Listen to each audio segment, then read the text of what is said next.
Après c'est toi, toujours te chantera,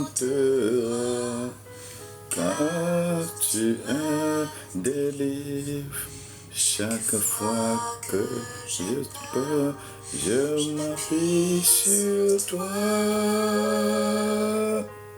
Je m'appuie sur toi. Dans ma faiblesse, le Seigneur me remplit. Oh, le Seigneur me renforce, le Seigneur me remplit de son esprit. Merci Seigneur, merci Seigneur. Merci, merci Dieu de gloire, merci. Toute la gloire est à toi, Papa, car tu es le seul qui puisse me délivrer.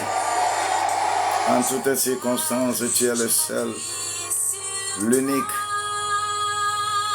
Je m'appuie sur toi.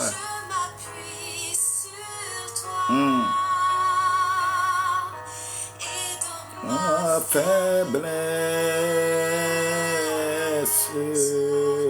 le Seigneur me renforce, puis sur toi, je m'appuie sur toi, et dans ma faiblesse, le Seigneur me renforce. Mon seul abri, c'est toi. Merci Seigneur, merci pour tapotage, bien-aimé Yannick, bien-aimé Dablouti, Jukoko, soyez bénis, soyez bénis, soyez bénis, suffisamment bénis au nom de Jésus-Christ. Oh, gloire à Dieu. Soyez bénis, encore bénis. Telate, you are welcome, soyez bénis, soyez bénis. Que la semaine soit une bonne semaine, une semaine fructueuse pour chacun de nous. Tel vous a demandé, nous allons essayer de parler un peu de Esther, de la reine Esther. Ce matin, nous allons parler un peu de la reine Esther. Que le Seigneur nous aide, nous protège et que l'on puisse apprendre quelque chose à travers ce que nous faisons. Moi, notre rappel que je ne cesserai, notre rappel que nous ne cesserons de faire tous les jours, ce rappel est que vous qui êtes là, c'est à cause de vous que Dieu nous a appelés. Si vous n'êtes pas là, nous aussi, on n'est pas là. Quand les gens qui viennent à l'église, ils ne viennent pas à l'église, le pasteur va faire quoi?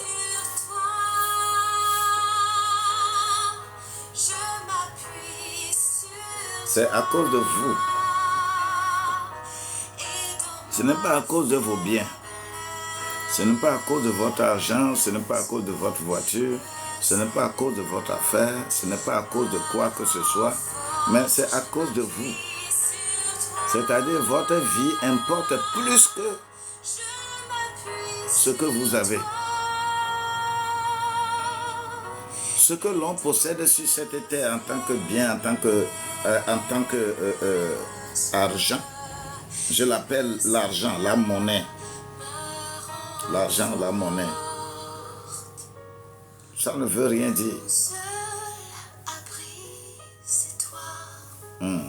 Que la grâce de Dieu soit avec nous. Car tu es, me délivre chaque fois que j'ai peur. Je m'appuie sur toi.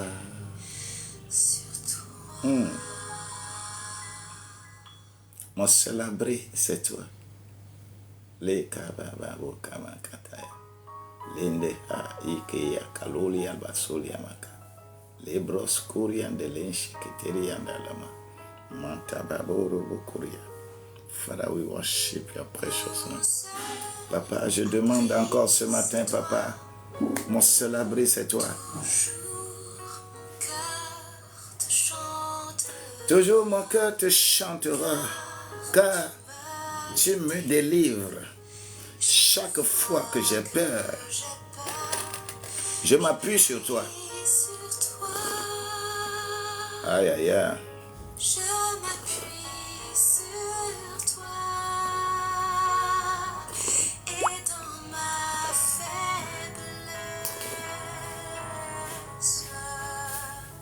le Seigneur me rend forte. Mon seul abri, c'est toi. Toujours mon cœur te chantera, car tu me délivres. Et chaque fois que j'ai peur, je m'appuie sur toi. Je m'appuie sur toi. Et dans ma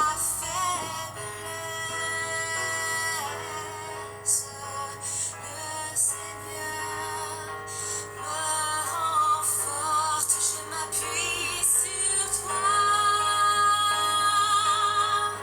Je m'appuie sur toi. Ma faiblesse, Le Seigneur, me rend forte. Mon seul abri, c'est toi. c'est toi. Toujours mon cœur te chantera, car tu me délivres. Et chaque fois que j'ai peur, je m'appuie sur toi.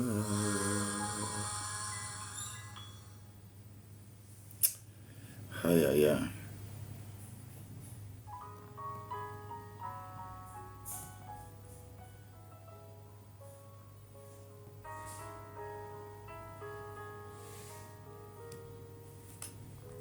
Mon seul abri, c'est toi. Toujours mon cœur te chantera, car tu me délivres. Chaque fois que j'ai peur, je m'appuie sur toi. Je m'appuie sur toi. Et dans ma faiblesse, le Seigneur me rend Merci, merci, merci, merci Seigneur. Ce matin, je voudrais le rappeler. Je reviens encore pour nous dire que nous allons faire un peu Esther.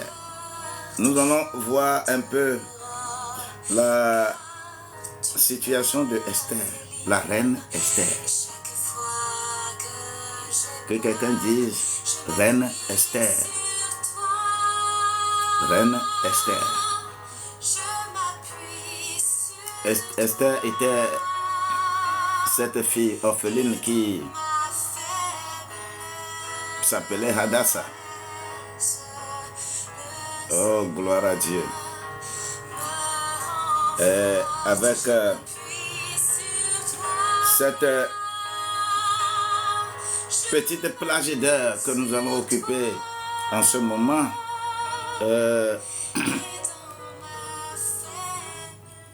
avec mes obligations, 7h, 7h15 au plus, nous avons fini le live. soyons vraiment attachés et focalisés sur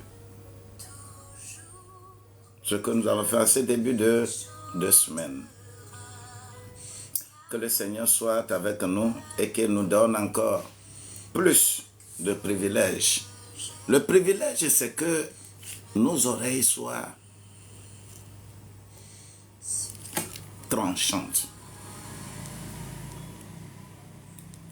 Que nos oreilles soient attentives. Vous savez, la foi vient parce que l'on entend, et ce que l'on entend vient de la parole de Christ. J'aime beaucoup plus la version « la parole de Christ ». Je n'aime pas la version « la parole de Dieu ». Parce que la foi vient de ce que l'on entend et ce que l'on entend vient de la parole de Christ.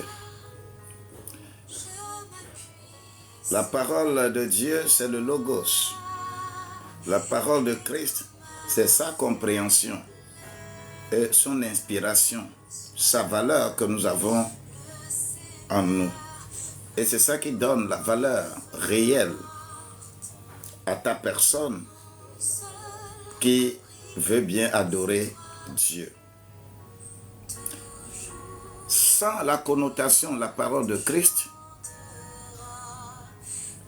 tu serais un débatteur de la parole. Mais ici, nous avons besoin d'intérioriser cette parole. Ici, nous sommes comme des ruminants. Que les enfants de Dieu comprennent pourquoi c'est les ruminants qu'on offre à Dieu. Les animaux là, c'est les ruminants qu'on offre à Dieu. On n'offre pas autre animal. C'est les ruminants. Pourquoi? C'est pour symboliser, c'est pour voir vous aujourd'hui qui êtes devenus des enfants de Dieu. Nous sommes des ruminants. Être ruminant, c'est quoi? C'est être ruminant, c'est ressembler à Somme 1, verset 1 à 3. C'est ressembler à Josué 1, verset 8. C'est s'approprier à ça. Cela veut dire que tu es un ruminant. Être ruminant dans la parole, c'est parce que lorsque tu écoutes la parole, tu viens t'asseoir et tu médites ça. Même si tu n'as pas compris. Quand on a dit que c'est comme ça, et tu as lu ça, ne cherche pas à critiquer, ne cherche pas à faire autre chose. Reviens tout seul et reste tranquille et commence à ruminer ça. Tu verras la grandeur que Dieu a déposée derrière cette parole. Et c'est ça qui fait de nous des ruminants. Dieu ne travaille pas avec les carnivores. Dieu travaille avec les herbivores. Que le Seigneur nous aide et qu'il nous donne encore plus de clairvoyance à donner de la valeur spirituelle à ce que tu entends et que tu puisses réellement concrétiser cela dans la parole de Christ. Si tu demeures dans la parole de Dieu, eh bien, beaucoup de choses peuvent t'échapper. Pourquoi je dis tout ceci? Je le dis tout simplement parce que je veux faire le livre, ce n'est pas le livre d'Esther, mais je veux faire souligner quelques 3-4 parties seulement de ce que Esther est. Qu'est-ce qui a fait qu'on va la répertorier aussi au sein parmi les femmes remarquables de la Bible?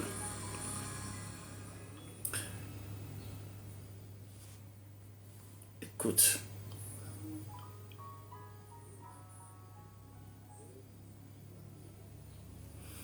Oui, mon seul abri, c'est toi.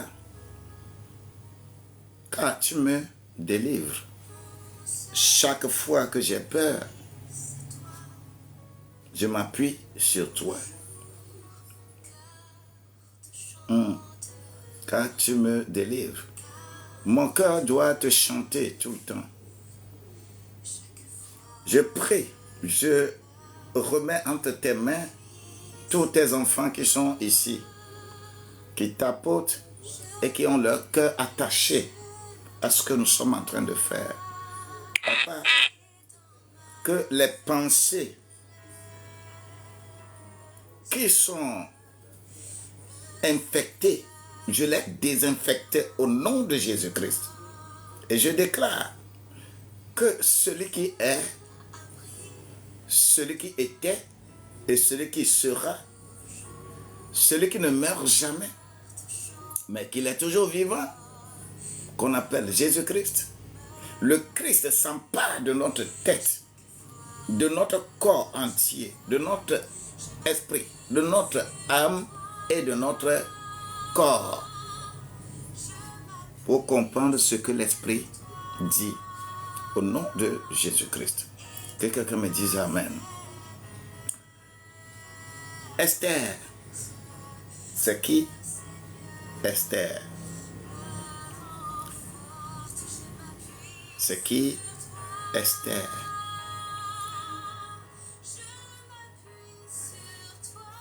Pour comprendre réellement Esther, la vie de Esther, le rôle que Esther a joué, il faut d'abord comprendre son environnement, comprendre là où on se retrouve. Je voudrais seulement brosser la petite histoire de l'Assyrie et de Babylone. L'Assyrie, c'est la Mésopotamie du Nord, avec capitale Ninive.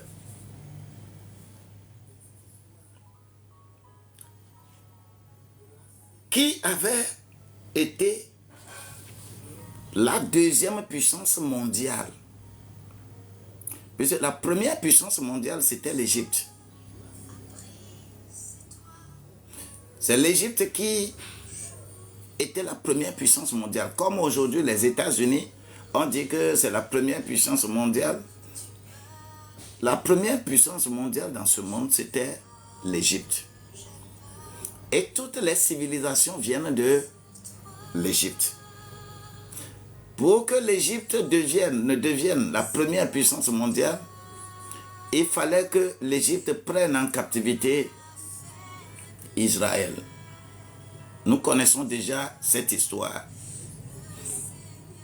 Joseph qui était allé là avec des temps, et qu'après, lors de la famine, le peuple d'Israël, au nombre de 70, les vieux 70, sont allés en Égypte. Et ils ont vécu en Égypte. C'est le fait qu'ils ont vécu en Égypte, travaillant d'arrache-pied, étant utilisés comme des esclaves, que l'Égypte est devenue une première puissance mondiale. nous avons besoin de comprendre l'environnement dans lequel Esther va devenir reine. Lorsque l'Égypte, à un moment donné, l'Égypte sera affaiblie et le roi Salmanassar, le roi de la Syrie, parce que Israël même est affaibli, divisé en deux royaumes. Royaume du Nord, royaume du Sud. Le royaume du Sud a été pris en captivité par la Syrie, les 10 tribus. Raison pour laquelle la Syrie était devenue aussi une puissance mondiale, la deuxième puissance mondiale.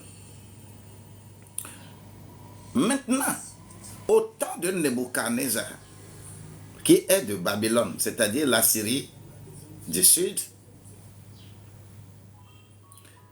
va organiser des razzias contre la Syrie du Nord.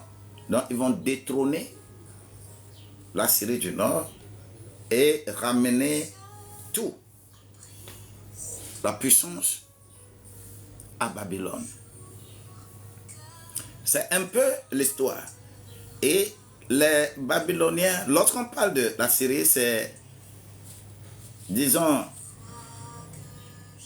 l'actuel Iran, hein?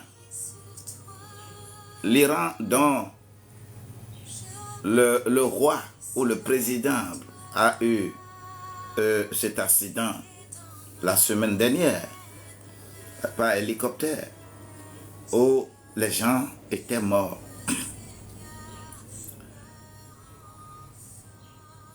Lorsque Nebuchadnezzar a pris en captivité, c'est-à-dire a cassé la Syrie du Nord, et que la puissance est revenue en Mésopotamie du Sud,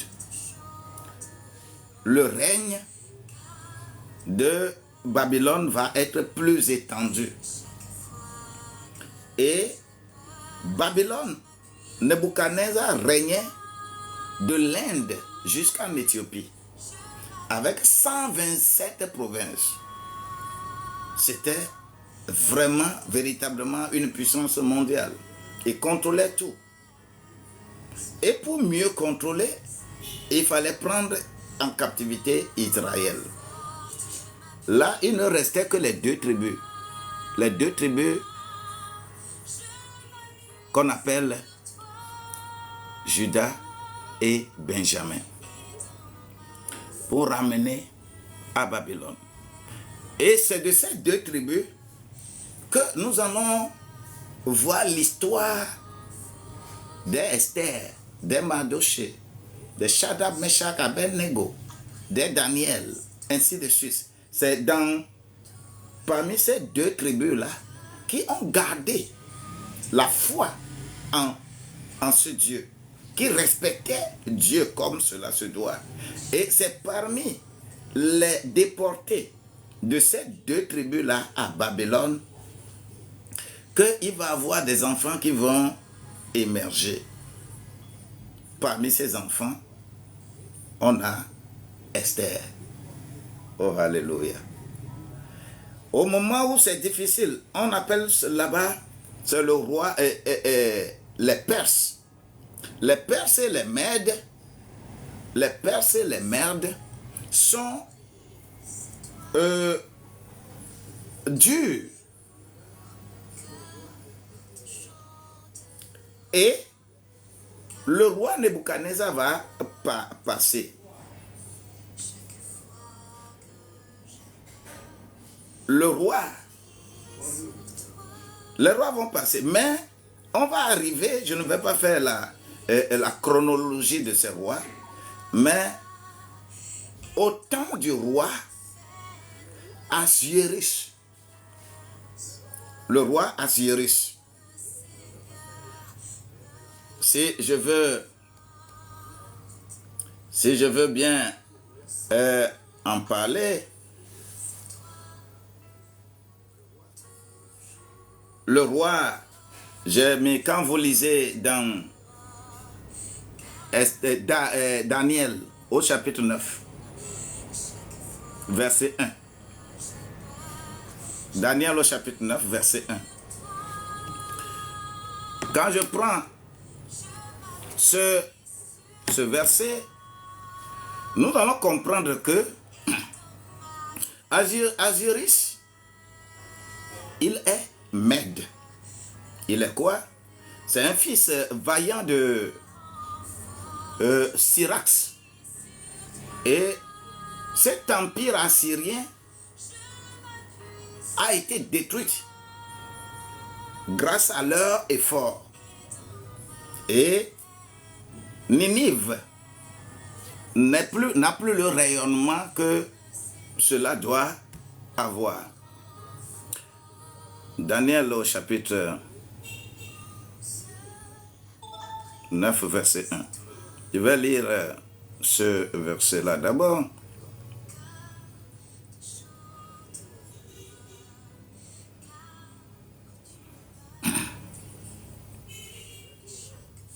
La première année de Darius,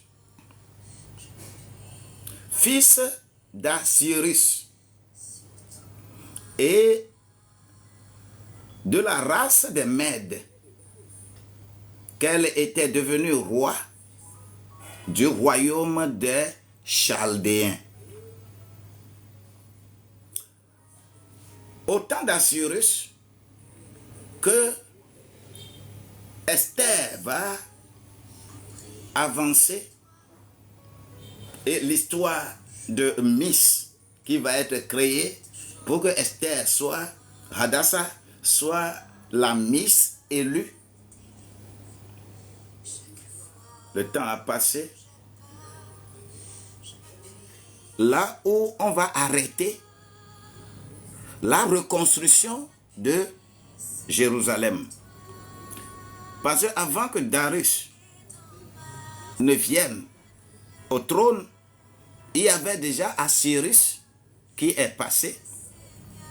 Et on avait commencé la reconstruction de Jérusalem.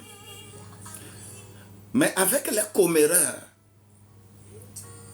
on a arrêté la reconstruction de Jérusalem.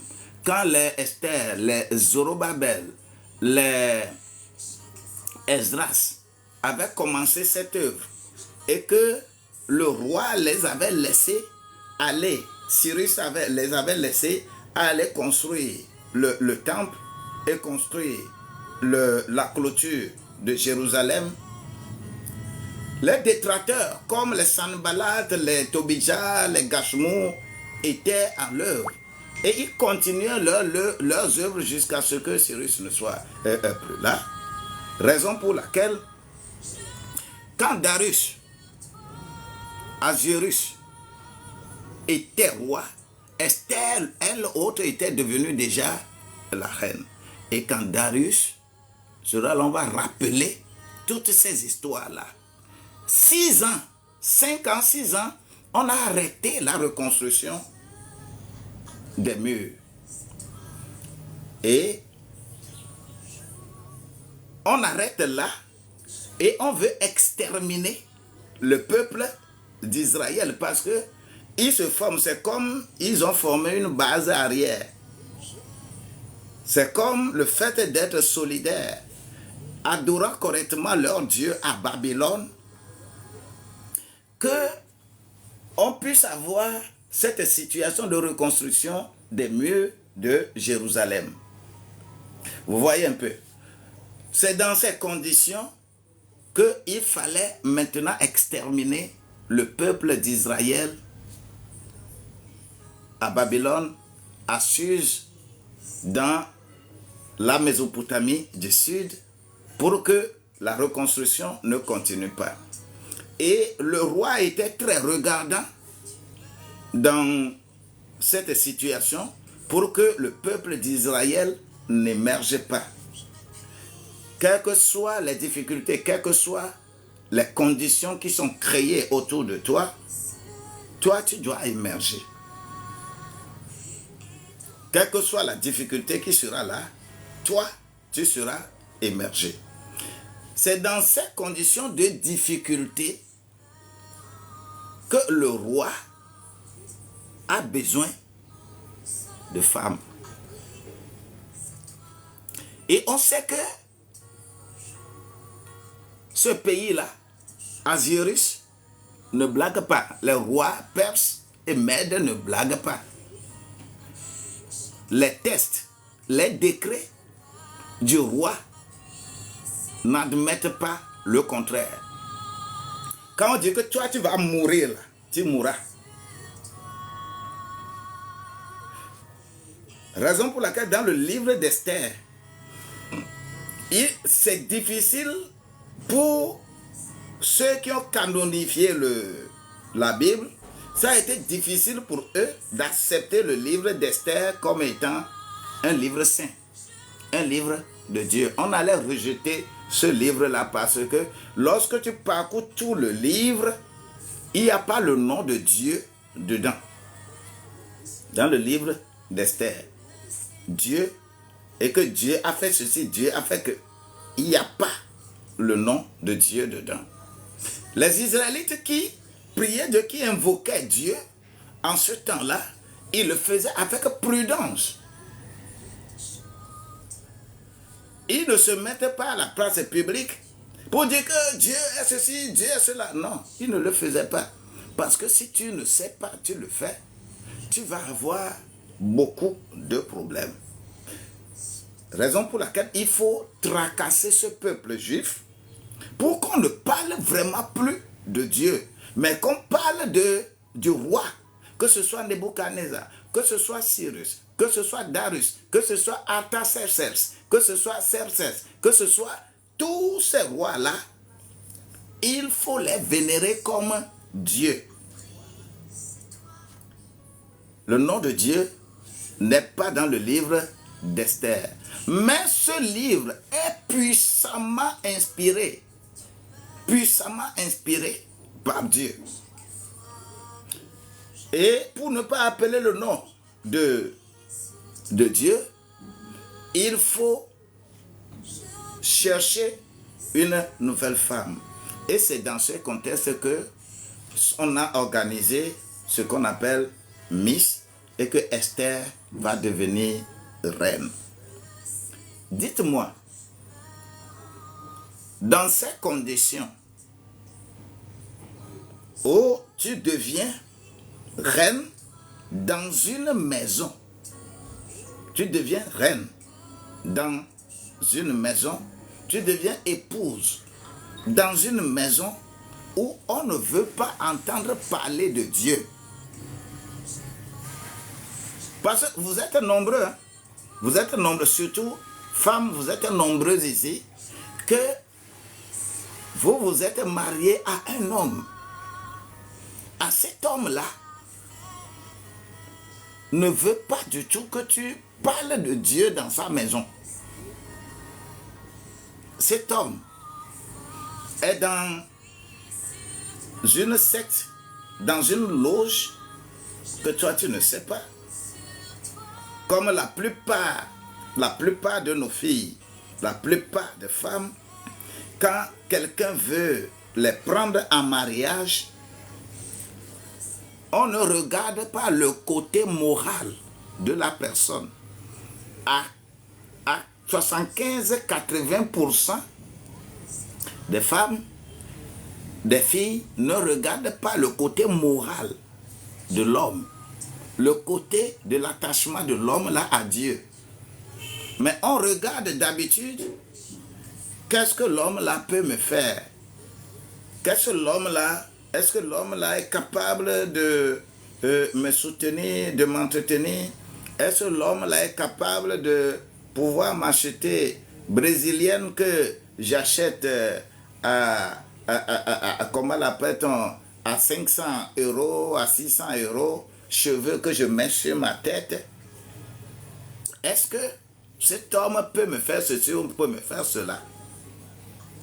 C'est réellement la situation que beaucoup de couples vivent lorsque le couple là va faire 1 an, 2 ans, 3 ans, 4 ans, 5 ans, 10 ans, 15 ans, 20 ans. Ça devient compliqué. Tout simplement parce que les femmes, vous allez au tribunal, les femmes ont tout. Tout et tout. Voiture, maison, argent, tout et tout. Mais elles viennent demander divorce. Elles viennent demander divorce. Parce que ce que la femme espérait avant de se marier, à 75-80%, aucune femme n'aime se marier à un pauvre. Aucune femme. Mais la richesse doit être redéfinie. Lorsque tu définis correctement ce qu'on appelle richesse, en tant que femme, tu auras ciblé quelqu'un avec qui tu peux faire ta vie tout le long de ta vie. Et c'est sérieux et c'est grave que lorsque tu commences à parler de ces choses-là à nos filles n'écoutent pas. Quand tu demandes à nos filles de prier, de demander à Dieu que vous-même, votre vie soit correcte avec Dieu, on ne veut pas. On cible là où ça peut être bon. On cible là où on peut manger à satiété. Et même il y a des parents véreux, même qui vont chercher à vendre même leur fille, à définir là où leur fille doit aller. Parce que le gendre là tend la main. Le gendre là est en train de faire chose. Et lorsqu'on veut parler de la dot, on va lister même dans les trucs de la dot, on va demander clé d'une voiture. Tu vas acheter une voiture pour que ça soit aussi écrit dans la dot. Et quand vous avez participé à une telle chose pour pousser votre enfant vers un mariage basé sur la beauté extérieure et les richesses de ce monde, attendez-vous à des situations pires que ce qui s'est passé avec Esther. Donc c'est dans cet environnement que Esther est devenue reine. Mais je voudrais seulement que nous comprenions quel caractère Esther avait. Qu'est-ce que Esther avait de plus que tout le monde? Qu'est-ce que Esther a démontré? Je vais seulement parler de peut-être 4 choses. Ouais. 4 ou 5 choses. 5 choses. Rapidement. Et que le caractère de Esther, ce qui caractérise cette jeune fille-là, nous allons prier, nous allons demander à ce que nous aussi, on puisse avoir quelque chose comme ça pour dominer et pouvoir régner dans la maison d'un méchant et changer le cœur du méchant et que le méchant vienne à Dieu, que le méchant puisse venir adorer Dieu avec nous. On a parlé de tout le monde, mais Esther, dans son environnement, mérite une attention particulière. La première chose, comme nous le savons, on ne peut pas... Premier indice de Miss, quand on veut organiser Miss là, premier indice, On cherche quoi chez la fille? Écrivez-moi. Premier indice. Quand tu veux aller, par exemple, Miss Monde, Miss Togo, Miss France, Miss Ghana, Miss Nigeria, Miss Bénin, Miss quoi. Quand tu veux aller à Miss là, la première chose, la première qualité que tu dois d'abord avoir, ça, le premier critère, c'est la beauté. Alléluia. Esther remplissait cette qualité-là. Lorsque tu vas dans Esther 2, verset 7. Esther 2, verset 7. Il est écrit dans ce passage. Et il élevait Hadassah. Hadassah, c'est le nom juif de Esther. Et il élevait Hadassah, qui est Esther, fille de son oncle, car elle n'avait ni père ni mère, et la fille, la jeune fille était belle de taille, belle de figure, et à la mort de son père et de sa mère, Mardochée l'a pris pour fille. Esther était belle de taille, belle de figure. Les deux premiers critères que l'on utilise pour faire Miss. Elle était belle de taille. D'ailleurs, lorsqu'on va organiser les Miss là, on ne prend pas les filles qui ont 1,50 m ou quoi. On ne prend pas les filles qui ont 1,60 m. Mais on prend les filles qui ont 1,70 m, qu'on appelle communément taille moyenne. On dit qu'elle respecte, qu'elle remplit ce critère. Elle est belle de taille et elle est belle de figure. Pas seulement de taille, mais aussi de figure. Elle respecte cette condition-là. Oh, gloire à Dieu. Esther est belle. Je dis merci, car il le faut. Est-ce que nous pouvons encore ajouter un critère pour une femme qui doit être maintenant dans la maison du roi, devenir reine? Esther sait comment on vit une vie d'abnégation. Abnégation, c'est-à-dire se laisser changer de paradigme, se laisser et être dans ce caractère. C'est-à-dire quand tu n'es pas femme de caractère. Être femme de caractère, ce n'est pas résister aux hommes que nous allons maintenant prendre la place, ce que les hommes n'ont rien volé aux femmes. La femme a sa place, l'homme a sa place. Lorsque je vais dans Esther, au chapitre 4, verset 16, il est écrit: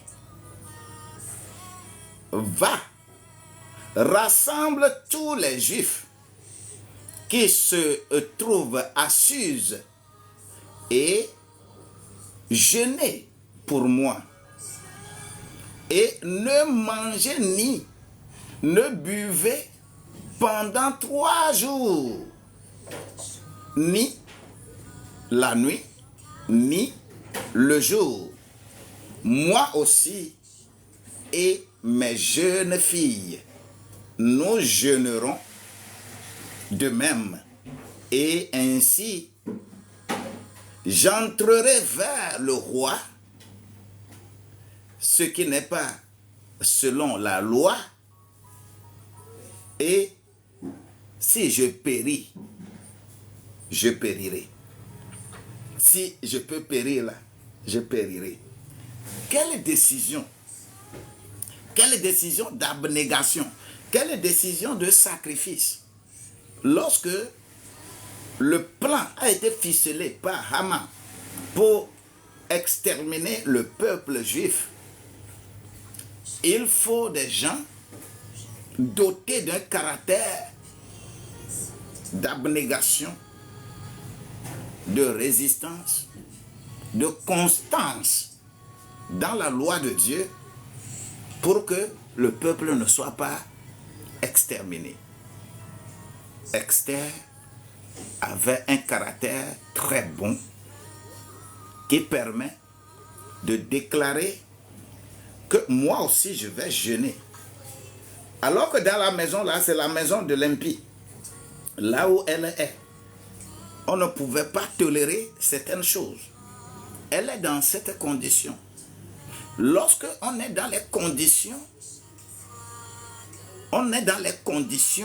de grâce avec Dieu là, on finit toujours par gagner.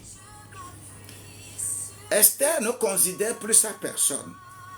Sa personne est sacrifiée. Comme Jésus est venu pour se sacrifier.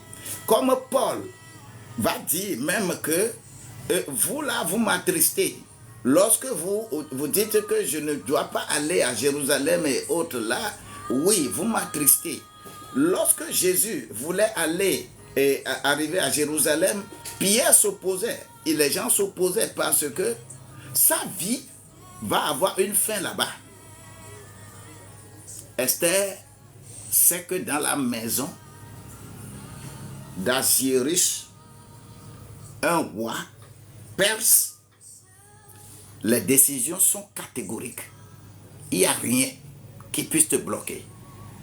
Dans ta maison, quelle que soit la méchanceté de ton mari, tu es appelé à sauver ton mari. Ce n'est pas un hasard que tu sois là-bas. Demande à Dieu, il va te donner les tactiques de Esther. Ils ont jeûné. Ça, il faut être prédisposé à le faire. La condition dans laquelle Esther se retrouvait, décider, jeûner pendant 3 jours. Il faut apprécier ça. Tout le monde peut jeûner, tout le monde peut. Dans un environnement donné, tout le monde peut. Si éventuellement, parce que le roi lui-même va envoyer son sceptre, que viens maintenant, toi tu viens, c'est maintenant on va manger là. Tu vas dire que tu es en train de jeûner. Et Esther connaissait cette situation, mais elle a jeûné. Je demande que cela soit ainsi et pour toi. Un troisième caractère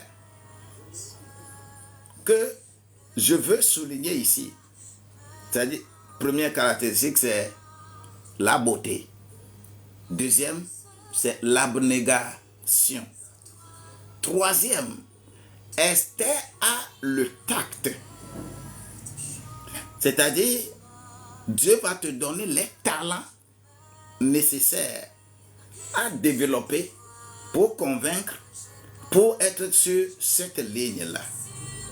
Lorsque je suis dans le verset 8 de Esther 5, le verset 8, Esther 5, verset 8, je lis. Si j'ai trouvé faveur aux yeux du roi, et si le roi trouve bon d'accorder ma demande et de faire selon ma requête, que le roi et Haman viennent au festin que je leur préparerai. Et demain, je ferai selon la parole du roi. Lorsque tout est dévoilé, que c'est Haman qui a préparé une potence, c'est Haman qui a préparé l'extermination du peuple de Juifs avec le sceau de Dieu, avec le sceau d'Assyrus. Mais Assyrus lui-même ne sait pas tellement ce que c'est. Mais Haman a préparé tout ceci, ne serait-ce que toi, une fois que tu as eu le privilège d'aller chez le roi, d'aller chez ton mari, pourquoi ne pas commencer à parler en même temps? Hey, est-ce que tu sais, le roi, Haman ne veut pas de moi ici, hein? Haman ne veut pas de moi. Haman veut faire ceci. Esther n'a pas immédiatement commencé à bavarder, n'a pas commencé à extérioriser ce qu'elle a pour avoir tant de discussions. Elle va utiliser des tacts, des talents, des stratégies. Oh my God. Et demander à son ennemi, à l'ennemi du peuple juif et le roi, que je veux organiser un festin pour vous deux. Hein? Son ennemi, celui qui veut, elle organise festin. Et c'est lors de ce festin que elle trouvera plus d'éléments convaincants pour que l'extermination du peuple ne soit pas actée, que ça ne passe pas à la phase pratique. Vous voyez un peu combien de fois tu as eu accès à un méchant, combien de fois tu as eu accès à ton mari et que tu sais que ce mari-là est dans des sectes pernicieuses. Tu sais que ce mari-là est très méchant. Et c'est difficile même d'avoir accès. Et maintenant tu as accès. Tu vas encore chercher. Tu sais que l'accès à cet homme est difficile. Mais tu sollicites encore en même temps autre accès pour développer ta tactique. Bien-aimé, il faut regarder ce que mon ami là est en train de faire. Esther est en train de faire. Elle a du tact pour réorganiser un autre festin pour que tout le monde soit prêt pour trouver des éléments nécessaires. Elle a du tact. Mon ami, Esther, elle a du tact. Quatrième stratégie, quatrième élément du caractère de Esther. Je vais aller dans Esther 7, verset 6. 7, verset 6. Là où on parle de courage. Écoute. Et Esther dit, l'adversaire et l'ennemi, c'est ce méchant Haman. Et Haman fut terrifié devant le roi et la reine.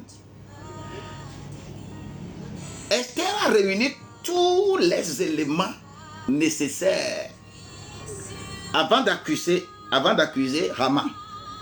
Là, ta bouche est clouée. La bouche de Haman est clouée. C'est-à-dire, il y a tous les éléments. Parce que Esther va même tout faire pour que Assyrus va remarqué que, ou soit, Rama veut chercher sa femme. Elle a mis tout en ébranle. Quand le roi s'est énervé à tourner un peu d'eau, quand Rama va s'agenouiller, Rama va commencer à maintenant à faire mea culpa, pardon à Esther, pour que le roi revienne, pour que le roi voit que même Rama veut chercher Esther dans sa propre chambre. Vous voyez quelle accusation Esther va chercher pour que l'ennemi soit anéanti. Que l'ennemi ne soit pas anéanti dans ses propres mains, mais que le roi décide de la vie de l'ennemi. Lorsque tu as du tact, lorsque tu as vraiment des stratégies appropriées, Dieu va toujours œuvrer de ton côté. Esther s'est laissée et elle a le courage. Comme elle a ce courage-là, Dieu est avec lui. Bien-aimé, dernière caractéristique. Esther est patriote, c'est-à-dire le patriotisme, c'est là. Quand nous allons voir Déborah, quand nous allons voir ces gens-là aussi, il y a le patriotisme. Mais il y a le patriotisme, ce qu'on appelle patriotisme politiquement, que les gens font, les gens utilisent pour faire chanter les camps adverses, pour faire chanter les humains là. Esther a le patriotisme. Là, je vais aller dans le chapitre 8, Esther 8. Tu vas regarder les versets 3 jusqu'au verset 6. Le patriotisme de Esther. Écoute, Esther parla encore devant le roi et tomba à ses pieds et pleura. Et le supplia de mettre à néant le mal médité par Haman. La gratitude et le dessein qu'il avait formé contre les Juifs. Esther a quitté sa personne et est allée vers son peuple pour défendre son peuple. Le mal qu'il a formulé contre les Juifs. Le verset 4. Et le roi tendit à Esther le sceptre d'or. Et Esther se leva, se tint devant le roi. Le verset 5. Et elle dit, si le roi le trouve bon, et si j'ai trouvé faveur devant lui, et que le roi estime la chose avantageuse, et que moi, je sois agréable à ses yeux, qu'on écrive pour révoquer, on écrit pour révoquer les lettres odieuses par les lettres écrites par Haman, fils d'Amasa, d'Agathus, qu'il a écrite pour faire périr les Juifs qui sont dans toutes les provinces du roi. Écoute bien, car comment pourrais-je voir le malheur qui atteindra mon peuple et comment pourrais-je voir la destruction de ma race? Esther 8, verset 3 à 6. Vous allez voir le patriotisme de Esther. Ce que Haman a écrit là. Qu'on arrive à a changé ça. Mais la loi des Perses et des Mèdes n'accepte pas l'abrogation. On ne peut pas abroger la loi des Perses et des Mèdes. Qu'est-ce que le roi va faire? Le roi va autoriser maintenant le peuple juif à faire quoi? À résister, à faire aussi la guerre lorsque le 13 décembre va arriver. Je transpose ça dans le calendrier grégorien parce que la loi a été signée le 13 janvier et c'est programmé que le 13 décembre de l'année là, qu'on puisse exterminer le peuple d'Israël, le peuple juif là, à Babylone, dans toutes les provinces. Le fait que la loi des Perses et des Mèdes n'admettent pas une abrogation, le roi va demander qu'un autre édit, qu'un autre décret soit signé. Et ce décret-là va autoriser les Juifs à se battre lorsqu'on va vouloir les exterminer. Raison pour laquelle la première guerre civile que j'ai trouvée dans la Bible, il s'agit du 13 décembre de cette année-là. Et le peuple juif s'est organisé. Lorsque cette date est arrivée, c'est le peuple juif qui a gagné. Imaginez, hein, les patrons et les patronnes sont dans un camp formant une armée solide sur leur propre territoire. Et les bonnes et les boys, les serviteurs et les servantes sont dans un autre camp. Ils ont aussi organisé la résistance. Et il y a eu guerre entre les deux, les patrons et les patronnes contre les serviteurs et les servantes, les bonnes et les boys. Et que c'est les serviteurs qui ont gagné. Ils ont gagné la bataille. Parce que Esther a été une pièce maîtresse qui a fait en sorte que le peuple là va avoir ce privilège et combattre. C'est de la même manière, je te demande, le symbole que représente Esther parmi ce peuple là, c'est le travail du Saint-Esprit aujourd'hui qui est avec toi, qui travaille avec toi. Et lorsque tu es dans n'importe quelle tribulation, n'importe quelle situation désolante, n'importe quelle, je ne sais pas comment qualifier, active le Saint-Esprit, il va te donner tout, tout et tout. Le symbole que Esther, elle a représenté là-bas, elle a joué un rôle capital parce qu'elle a accepté avoir un caractère d'abnégation. Elle a accepté d'avoir le courage. Elle a accepté d'avoir tous ces éléments-là. Est-ce que vous savez que voilà une femme qui sauve le peuple juif de l'extermination? Voilà une femme, une orpheline, quelqu'une qui, d'une manière ou d'une autre, a été disponible pour participer à faire sortir son peuple de...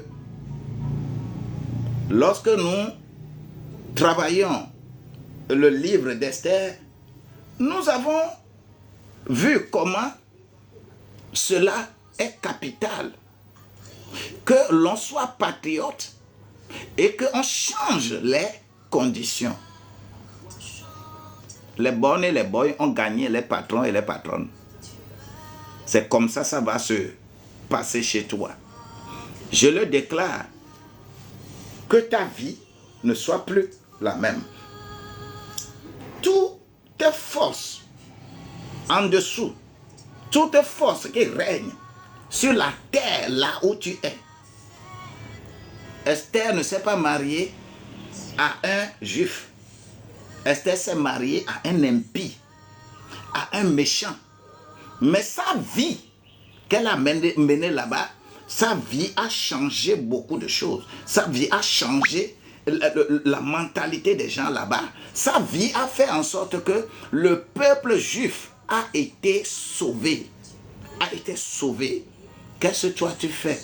Quel patriotisme tu démontres?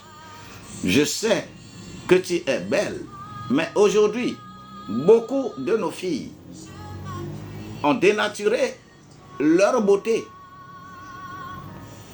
Sont de teint noir de naissance et elles meurent teint clair. Elles sont nées noires et il y a un humoriste qui disait que est-ce que Dieu va reconnaître celle-là lorsqu'elle va aller chez lui, parce que Dieu l'a créée noire, complètement noire, correctement noire. Mais ce n'est plus une noire qui se présente maintenant devant lui, devant le trône. Est-ce que Dieu va reconnaître? Gardons notre identité. Défendons notre identité et défendons notre but. Dieu sera avec là. Si tu as appris quelque chose de cette vie de Esther, Dieu va te multiplier davantage là où tu es et tu vas avoir tous les éléments nécessaires pour la prospérité de ta vie. Sois béni au nom de Jésus-Christ. Voilà un peu qui veut faire l'effort de ressembler à Esther. Qui, sa vie, veut s'apparenter un peu à la condition dans laquelle Esther était. Bien-aimés, apprenons beaucoup et le Seigneur va être dans la barque. Que le Seigneur vous bénisse. J'ai fini pour ce matin. Mon Dieu, il est bon.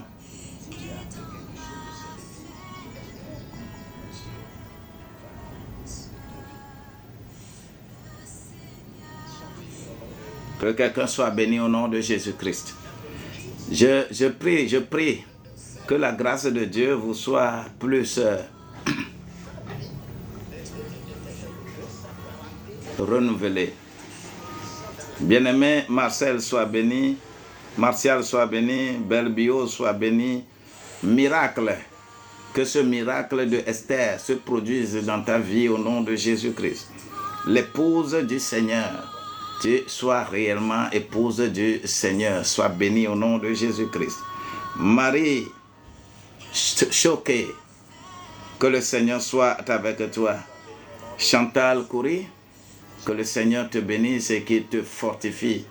Sois fortifié, sois fortifié. Sois fortifié, sois fortifié. Relève-toi et marche seulement. Relève-toi, relève-toi et marche. Relève-toi et marche. Le Seigneur est avec toi. Toute situation de méchanceté autour de toi doit être transformée au nom de Jésus-Christ. Bien-aimé, sois béni. Si je dis sois béni, il faut me dire Amen. Faith Jesus. Le Seigneur est avec toi. Demain matin, nous irons sur d'autres éléments. Sarah, sois bénie au nom de Jésus-Christ. Bien-aimé Annick Degard, le Seigneur te connaît et davantage va te relocaliser, va resituer, il va remettre la pendule à l'heure.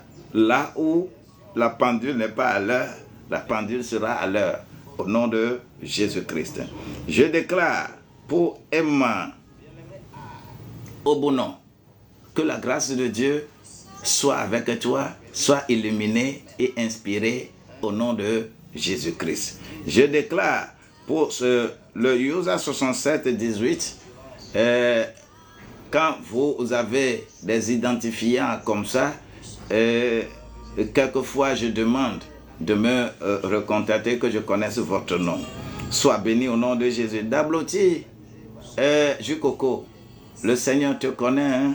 Il connaît, il va étrayer la bonne semaine pour toi. Telate, le Seigneur te connaît. Tu es la première à venir ici. Sois béni au nom de Jésus-Christ. Thérèse, tu es localisée.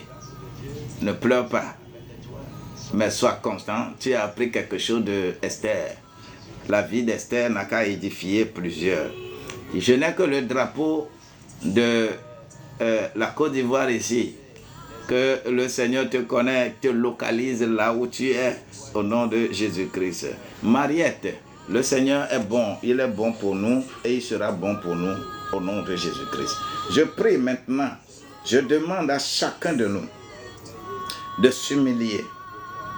Dieu a besoin des ruminants. Ne demeure pas carnivore en cherchant Dieu. Dieu a besoin des ruminants. Soit très bon ruminant, soit une bonne ruminant pour bénéficier des choses de Dieu. C'est-à-dire ce que nous venons de faire. Rentre dans la méditation avec, et lorsque tu es dans la méditation, tu pries sérieusement, tu es dans la méditation, tu vas t'approprier tous ces bienfaits que nous venons de proclamer aujourd'hui. Que le Seigneur vous bénisse, qu'il vous soutienne, qu'il vous tienne encore pour que demain matin, à 6 heures, on se retrouve pour autre aventure. Je vous aime bien. Que la semaine soit très bonne pour vous.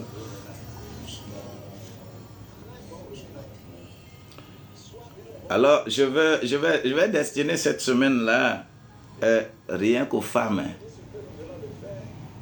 Aux femmes. Aux femmes. Lorsque tu es ici, tu peux envoyer, comment l'appelle-t-on? Si tu...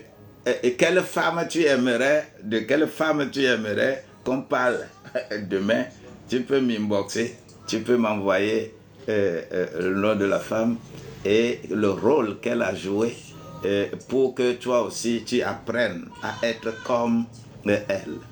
Que la grâce de Dieu vous soit abondante.